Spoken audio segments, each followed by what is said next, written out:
Hi, my name is Hector Acuna, and in this video, I'm going to be talking to you about the first 5 egg tempera paintings that I've made and will be listing for sale on Friday, April 28th at 3 p.m. directly on my website, acunaarts.com. I've been posting a few videos recently about the framing process for these 5 paintings. So today I'd like to share some of the backstory behind these paintings, how they were made, some of the ideas that influenced them, and what I learned by making these paintings. So we'll start the video out with this painting titled Ramp. So I first started experimenting with egg tempera not that long ago, actually. I think it was back in February.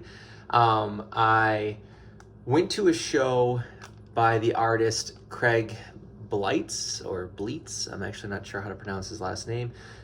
He had a solo show at Torrey Foley Art Gallery in downtown Milwaukee.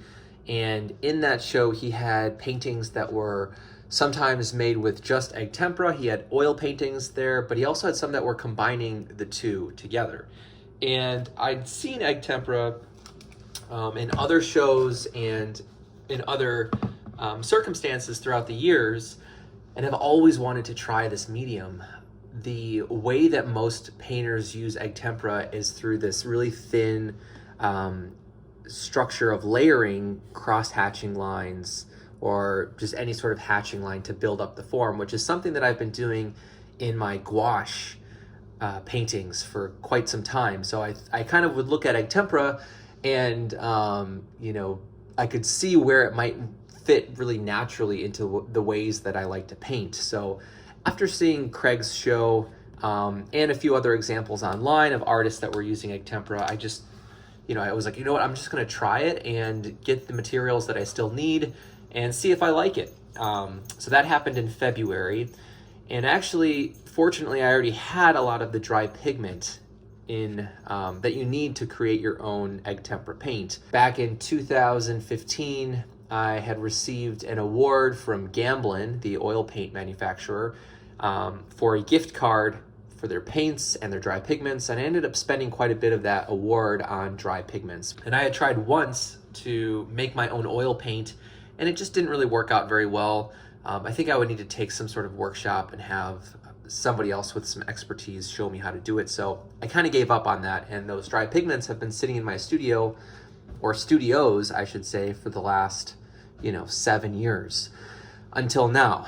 And the only other thing I really needed to get started was a traditional gesso that I could use as the ground for the paintings. So that was kind of the last missing piece. And after seeing Craig's show, I started doing some research online. I found a product that would work for egg tempera painting called Easy Gesso, and it's pretty much just as the name suggests. It's a ready mix traditional chalk ground gesso that has chalk and rabbit skin glue that are dried and ground to a powder. It's from Rublev Colors, and I bought this from Natural Pigments. It's super easy to use. You mix equal parts water with the dry gesso, and you let that sit for a few hours, and then you warm it up in a larger pot of warm water. The container you're using to hold the mixture sits in the water, and then the glue dissolves and you can brush it onto your panel. It took a little while to kind of find the consistency that seemed to work the best, but I was up and running and trying some egg tempera painting pretty quickly, which was really nice. So this was the first painting that I made. It's 2 inches by 4 inches, so I started really small. It's on a piece of birch plywood, as you can tell from the back. And I ended up painting this during a live stream on Instagram. It ended up being a really useful way to learn some tips from artists who had done egg tempera in the past, that ended up coming onto the live stream and commenting suggestions and tips to questions that I was having. Overall, the feedback was really positive, so I was really excited to start using this medium with that kind of experience and introduction. And in this painting, what I decided to do was start with a very simple geometric box kind of container, which is a motif that I've been exploring a lot in other areas of my work. I limited my palette to only a couple colors because paint dries pretty quickly, and I didn't want to have to deal with the challenge of mixing more than 3 colors at a time to be able to make my paintings. So this was made with raw umber, titanium white. Initially in the live stream, those were the only 2 colors that I used. And then eventually I introduced yellow ochre to bring in some of these gold colored tones at the bottom. Initially, the painting had a bit more clarity and definition in the marks. And basically I ended up hand buffing with a clean towel the surface of the painting a little bit too early before the paint could fully cure. And that kind of lost a lot of the definition, which on the one hand, I actually don't mind because I think it adds a lot of atmosphere to the painting. As you can maybe see, that was sort of the experience of making the painting. And what I like about this one especially is how these little dark, kind of like little black marks up here along the horizon, they almost look like crows flying out of this farm field. But anyways, this was the first one that I made. It's simple and kind of mysterious. There's nothing really too clear in the painting to locate the subject to any one thing. I've played a lot with this texture of hair and grass, appearing in paintings where you're not really sure if it's one or the other. And that was definitely something that started to come through as I was building the layers in this painting. You can still kind of see some of those vertical hatching lines that I was using on different planes of the form. And right away, I could tell by that first session that I was going to really like the process of using this material, because you're going from diluted paint that's very matte and quickly building up the layers of paint until you start to get this sort of glossy, thick texture, which is really nice. Obviously, I say thick and it's very thin, but in comparison to that first layer, it does feel like you're working with pretty buttery paint at times. So this was the first painting that I ever made with egg tempera. Then from there, I made another one that was also kind of like a 2-session painting. Hopefully it fits in the frame okay. And this one is the same palette. I was working with the yellow ochre, the raw umber, and titanium white. And here I'm starting to try to push more of the value range and try to see if I can figure out some of the layers and textural effects that you can get with egg tempera. The same thing happened actually with this one, where the buffing stage took out a lot of the clarity of small marks and lines that I had at one point in time. But again, it kind of adds to this sort of mysterious atmospheric surface quality that I really enjoy. And the sheen on this one is not quite as smooth and reflective as some of the other ones. But it was a form that has kind of an architectural feel. Like I've been playing with windows a lot, both in my plein air work and in some of my studio paintings. And I like how moments of architecture can start to create a sense of scale or to create a sense of proportion in the work and in the image. So the size of the window kind of gives us a estimate on what the scale of this whole form might be, and maybe it's sort of larger than human scale. And one of the things that I really enjoyed playing with was this use of repetition of mark. You can see if I tilt it over, down here at the top of the picture, actually, there are repetitive little marks that create this sense of movement and then accumulation down at the bottom of the painting. And that was something that I really liked a lot really early on with egg tempera, is that kind of quickness of mark and how you can build up either a lot of texture or a lot of repetition pretty easily because the paint is drying so quickly. So that was one of my favorite aspects of this little painting here. I believe this was the second one that I finished. It's hard to remember because I was starting some and finishing some kind of at different points throughout the first week that I was playing with egg tempera. And then from there, I was revisiting my sketchbook and see if maybe there was a concept that I had come up with. I was doing a lot of these ink drawings late at night before I would fall asleep. And I wanted to see if maybe one of these could inspire an idea for a painting. And if I...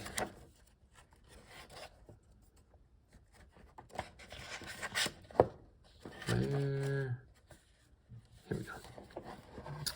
And I had just recently done this sketch where 2 hands are coming out of a box, and I was starting to play with this idea of breaking the barrier of the body and having things enter or coming out of the body. This idea was something that I've explored in past paintings where I was starting to kind of find a visual language to get at this idea of an awkwardness between the outside of the body and the inside of the body, or feeling like there's this sense of an invasive quality where something is breaking through the body that you don't really want to break through the body. Here I have a painting that I made during my thesis year of graduate school, and it was one of 3 paintings in a series, all of the same size and similar materials, so they fit together formally really nicely.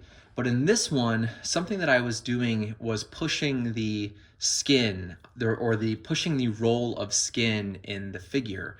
And I was starting to play around with this idea of the body being a vessel that holds things, or that can be broken with objects that are either being set into the body or are shown coming out of the body and sort of escaping the body. So I liked that freedom of meaning directly tied to the human form, and thinking about our own bodies as these tools for imagery or for juxtaposition or for cultural associations. And that was something that I was really getting at in graduate school. So I was really thinking about those ideas of invading the body and breaking the barrier of the skin on the body when I decided to make this egg tempera painting.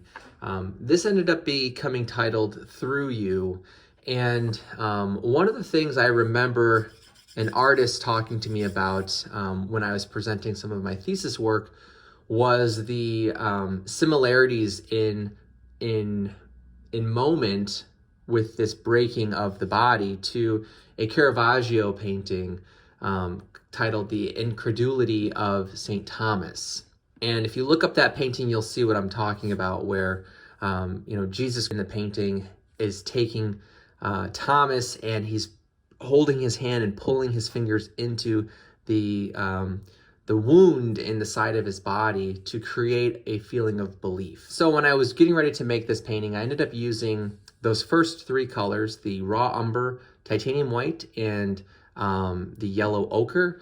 But I also wanted to bring in a cool color to expand the warm to cool relationship. So I ended up using a viridian to create a lot of these greenish aqua tones in the background, which ended up giving the painting kind of like an underwater feel, a very aquatic kind of environment, while keeping this organic texture of mounds or maybe of trees or some sort of organic material or matter that is being pulled up into the sky of the picture plane. It was a really fun painting to make. I really enjoyed the layering construction in the planes of the hand and trying to show these shifts of light to dark on the hands.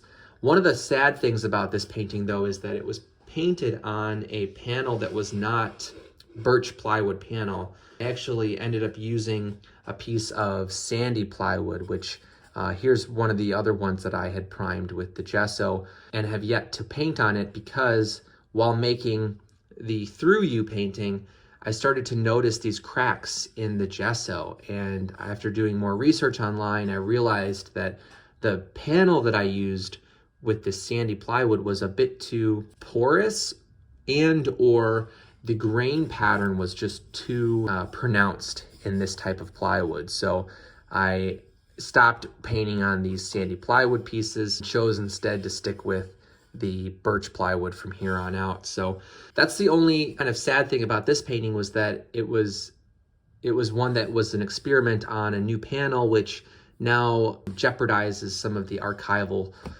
features of the painting itself. So like I've said in an earlier video, I've decided to charge prices for these paintings that are a bit lower than an oil painting would be at the same size. And then as I start to really figure out more of the archival practices and I'm a bit more confident in the longevity of the work, then I'll probably charge equal prices for some of the paintings. So if you're curious about the pricing and why some of these pieces are lower than oil paintings I'm selling, for example, that's the reason why. And also, it's a new medium. They're very experimental. So those are my reasonings for the prices. But yeah, this is the largest egg tempera painting that I've finished so far. I have a 12 by 12 inch painting that is in progress, but as far as finished ones go, this is the largest of the 5 paintings that are for sale on Friday.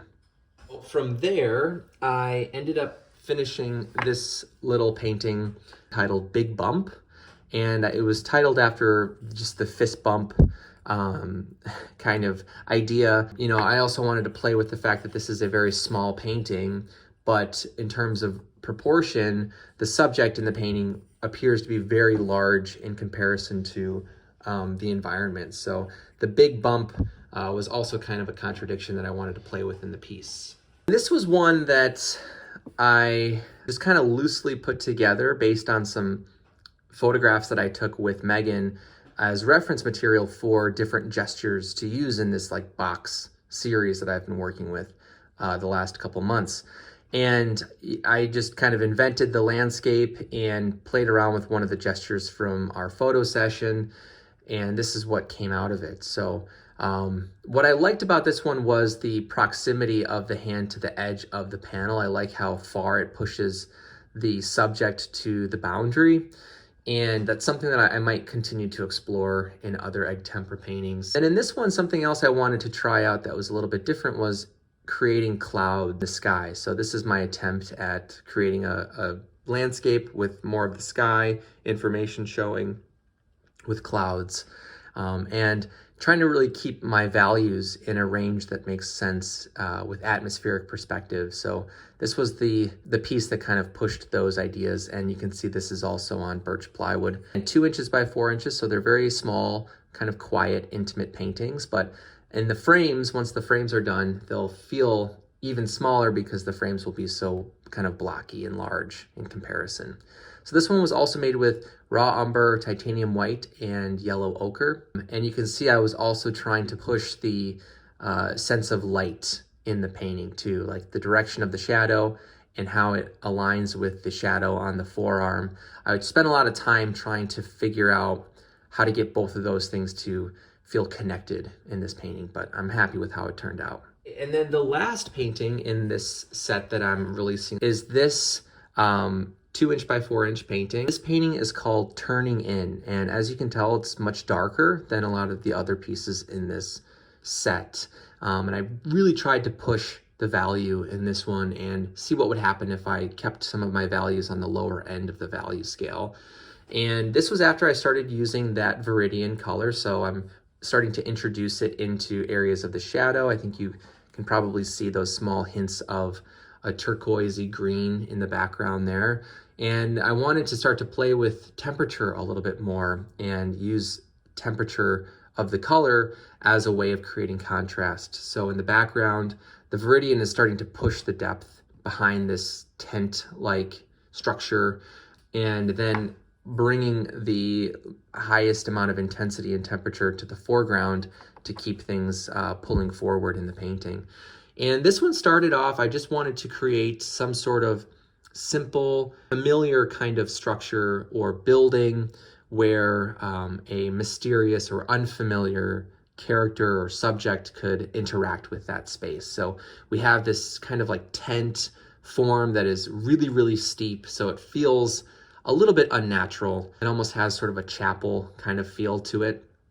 An artist that I used to look at a lot when I was in school, Michael Boremans, and if you're unfamiliar with his work, I encourage you to check out his paintings if you like paintings like this that are very earthy and kind of simple, but also very mysterious at the same time. And this was a painting that kind of rejuvenated some of my influences of Michael Boremans' work, and really trying to simplify and distill the image down to its basic parts. And that was something that I was trying to push in this one. Something else that I really liked about the result in this painting is how the shadow side of the tent has a very organic, kind of broken textural quality about it. It's not as full and opaque as the planes, which are more in direct light, but I'm excited about the potential for breaking big shapes into these more organic types of noise that we see in the painting.